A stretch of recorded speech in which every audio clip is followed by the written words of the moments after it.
I think Christianity feels really clean these days. Very organized, nice buildings, dress nice, swag. It's all about drip. And he hung out with the lowliest of the low. He's always in the places people thought he wasn't supposed to be. He never played it safe. Hey, Mandy Bowman here with the Marvel at Jesus podcast. On this episode, we were joined by California worship leader Ryan Ellis. We talk about his brand new album, Real Love, and how Jesus was present in unexpected places with unexpected people. Plus, the surprising animal he'd love to have a conversation with. Like, so interesting. It's the Marvel at Jesus podcast from Life 90.5.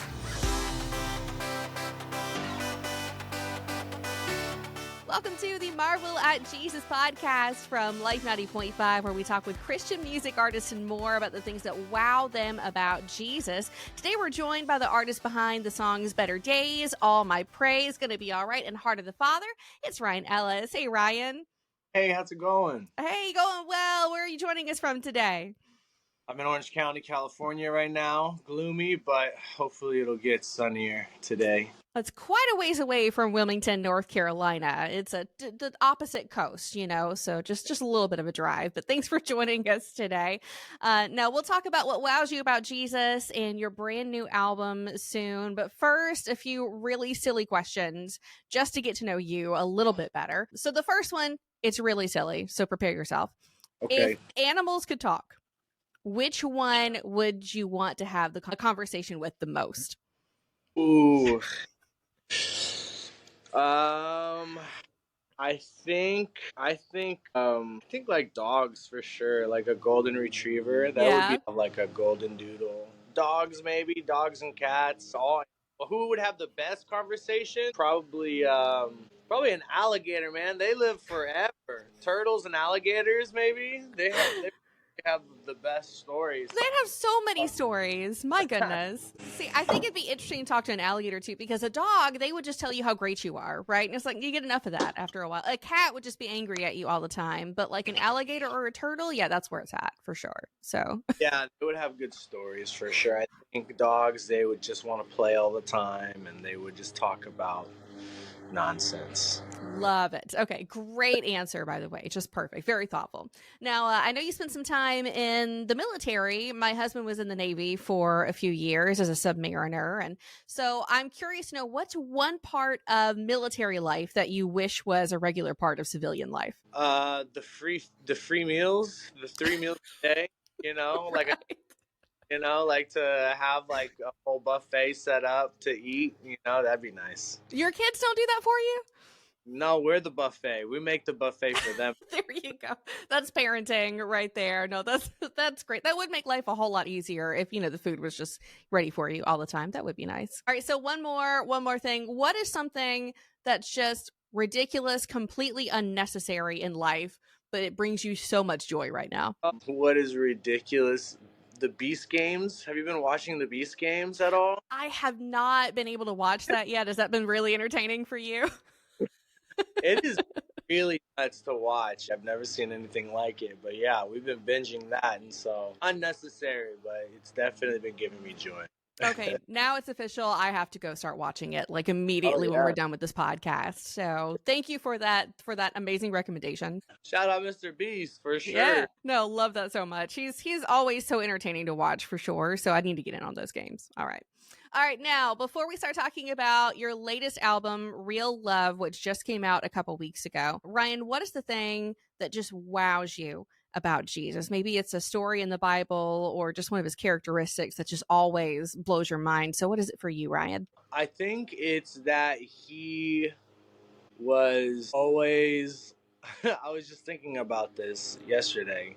He's always in the places he wasn't supposed to be, or people thought he wasn't supposed to be. Mm. You know what I'm saying? Like, he never played it safe. He was always hanging out with the people that were the untouchables. And I think Christianity feels really clean these days. It's very organized, nice buildings, dress nice, swag. It's all about drip. And he hung out with the lowliest of the low. And then he hung out with the people that you'd never expect either. Right. I was at church last week with my kids on Wednesday night teaching them a lesson, and had to tell them about, the tax collectors. Were really not liked, seen as very dishonest people in biblical times and kind of shunned by most of society. Yet Jesus is hanging out with one of these guys. He calls one of those guys one of the 12 disciples. And he doesn't avoid those people. In fact, he reaches out to them. He calls them out of what they're in, and into a life of honesty and following him. And we also see Jesus, he's in the church setting plenty too. He teaches at the temple and everything, but he's definitely in amongst the people who need him. And I think that's a beautiful thing. Yeah, yeah, it's beautiful. Is there a story in scripture that just sticks out to you in that particular characteristic of Jesus? I was just thinking about it yesterday, how pretty much everyone hated him. Like that, Mm, like the people who were supposedly renowned religious leaders, people, and they had it wrong. They yeah, they thought didn't that like him. it didn't, and but it was because he went to where the need really was, and he was about the people. It was Yeah. more for him, more than anything, more than traditions, more than anything. So I thought that was just really crazy. I was just like, dang, nobody liked this homie, bro. Like nobody really liked him, Mm-mm. and everyone left him too when he was on the cross. Yeah. It wasn't until later, it's a deep realization, and then people are vibing with the fact that we're washed from sin now. But he was left alone on the cross, and how crazy is that? That's so true. That's so true. So let's move on to your album. You just released on January the 17th, I think, your Real Love album. Oh yeah, we just had a release party in LA, at the renowned Peppermint Club, and it was awesome. And the response to the album's been really amazing, and it's been like a really awesome rollout. So it's been great. So tell us about the album. Like, what can people expect? Well, people can expect just a lot of songs that are amazing. Right. The Duh. world. I mean, I put everything into this. This is, I think going into this, I mean, I'm just, for me, the way that I am as an artist, I'm very like, it's about the music for me, Mm-hmm.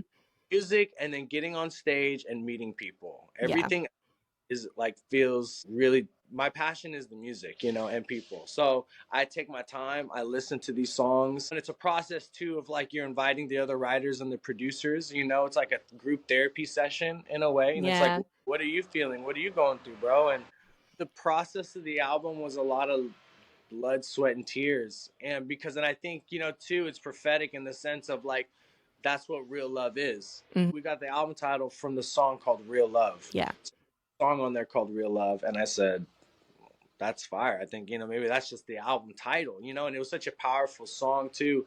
When we wrote it, it felt fitting. So yeah, a lot of amazing people involved, a lot of amazing things that happened. I mean, Better Days went viral Yeah. on Instagram and TikTok, and that was really nuts, and just different things. Yeah, it's been cool, but it's been amazing. A lot of learning. What you said about it being kind of a therapy session. I was listening to some of the songs on it recently, and it definitely does feel like a therapy session. You're just sitting down on the couch, and you're just listening to just chill music that just gets you in a really worshipful mood too. And it's like, this is the message I need to hear today. So no, that's been amazing. So what's one song from the Real Love album that just really sticks out to you? Is it that title track? It's hard to choose, honestly. I think the one that I mean, it changes. I mean, I listen to these songs like 1,000 times each. Yeah. Get sick of them. But I think for me, my favorite one, I would say Holy Place. Holy Place.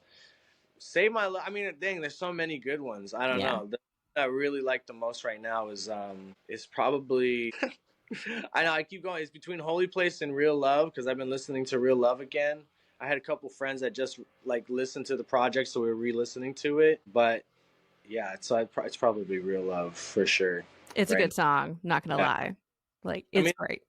project altogether, where I feel like, the music that I've put out is all very vertical. There's a lot of vertical that's in the album. Just and I have albums where it's just straight worship, get in the throne room and worship God and that. But this is more like this is a this is a conversation with God. This is a vulnerability and honesty, and I wanted to take that next step as an artist. So you'll get that listening to it. Yeah, definitely hearing that when I listen to it for sure. That vulnerability, that authenticity, and not shying away from how we're really feeling too, I think is really important in these crazy days too. So especially in your area, the whole LA area, been through a lot lately with the fires and everything. So it's Oh, I nuts. imagine it's therapeutic to be able Yeah. to listen to these songs again and really mean a lot even more to you now, long after the writing. Yeah, I mean, I have moments where there's like those times of like, God, you're holy, you are reverent, and like want to be at the feet of the throne of Jesus. I think for me, it's this kind of like deconstruction of like, how do I approach God? And I Mm, think this whole Lord of the Rings, you know, narrative that we have right now of Christianity yeah. of it's getting too much. I think for me, and I'm like, I get it. I want to roar. I want to be a lion, but I also just want to be a human being, and Right.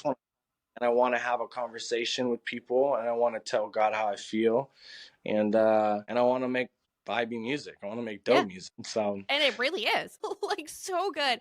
I think it's such a unique sound within Christian music today, too. I mean, it's got some of that worship feel and yet a little bit more of the California sort of vibe. And I think you do that really well. So I enjoy listening to it. So thank you for putting out a beautiful project like that. yeah, Um, so what's next for Ryan Ellis? What you up to next? I'm trying to figure out the next vibe. I'm trying to figure out music. It's like music has always came from a place of like this is what was needed. You know what I'm saying? Like I started off as a house worship leader and I sang covers, and then I did spontaneous worship, and then the songs came out, and then that's how the song "The Heart of the Father" came about, because it was for a community, and then God starts taking you all over the place touring, and now it's not just like Southern California, it's all over the world and different parts of the country, and so I feel like I'm in this space right now where I'm kind of like thinking, all right, God, what do you want to say next? What's the next thing? Mm-hmm. What is the next vibe? I mean, that takes some time, and I know, I'm trying to figure it out. My team, they're asking, and we're like, okay, well, we're just praying right now. So I have some songs in the chamber, totally different. Totally. Really? Okay. It's more in the lines of like Ever Coming Down, if you listen to that one, Yeah. and Better Days. We have one that's following up more of like the Better Days type of vibe, so but I keep going back from like, okay, do I just go straight into this R&B pop type vibes? But I really do still love the acoustic, and I love Mm-hmm. having those intimate moments. So I'm just working on a project that really kind of like gives me both of those worlds, and I can do that on stage still. So we'll figure it out. you Yeah. know Well, yeah, do what you do and pray about it and work on it. I'm excited to see what comes next for you. I've always loved your voice and your music since the first song I heard of yours. So this is really exciting. So Thank you. Yeah, it's been fun, and thank you for what you do and what your station does, and just being on the front lines and spreading the gospel. thank you. How can people connect with you, Ryan? They can follow me on Instagram, Ryan Ellis. You see the blue check mark, and then on TikTok as well, Ryan Ellis CA, and a website, RyanEllisMusic.com, and our online merch shop is getting dialed in, so we have like some Yes. hats and hoodies and different things like that. People who like that stuff. But yeah, and then we got a headline tour coming up in May. Yay. Yeah, we got some dates coming out soon. And if you follow me on Instagram, you'll see it. If you look at my website, you'll also see the dates. But some really cool city, all major cities, East Coast to the West Coast. Yes. And Perfect. so, where are you guys at again? Were you We're guys? in Wilmington, North Carolina. So if you're looking for major cities, you might hit like Charlotte or Raleigh, but yeah, that's about as close as you'll get to us. Yeah, we'll be definitely updating you guys. But Perfect. um, good. It's gonna be a good 2025 for sure. Well, we're looking forward to it. Looking forward to even more music from you. And thank you so much for joining us for the Marvel at Jesus podcast, Ryan. Thank you for having me. God bless you guys. Hey, if you found yourself encouraged by what you heard on the Marvel at Jesus podcast, we invite you to send it to a friend. They might want to hear about Ryan Ellis's new album, Real Love, or be interested in how Jesus never quite did what people thought he should. Thanks for listening to the Marvel at Jesus podcast from Life 90.5.